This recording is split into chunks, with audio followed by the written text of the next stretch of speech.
কতগুলো আলেমকে হত্যা করেছেন, এতিমকে হত্যা করেছেন, কতগুলো বিডিআর অফিসারকে হত্যা করছেন, এতগুলো অফিসারকে মারলো, 57 জন অফিসারকে হত্যা করলো। সেদিন হাসিনার এই ফোর্স কোথায় ছিল? কেন সে ফোর্স পাঠায় নাই? আসলে তো সে নিজেই জড়িত ছিল এই হত্যাকাণ্ডে। আজকে তো এমন অনেক আননোন চেহারা দেখা যায় যাদেরকে চেনা যায় না যে তারা আসলেই বাংলাদেশি কিনা।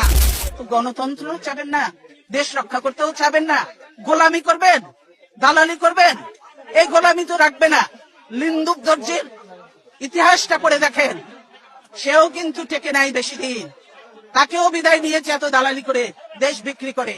কাজে এই দেশ বিক্রি চলবে না হাসিনা, দেশ রক্ষা হবে ইনশাআল্লাহ। আজকে সকলের দায়িত্ব হয়ে গেছে দেশ বাঁচানো, মানুষ বাঁচানো।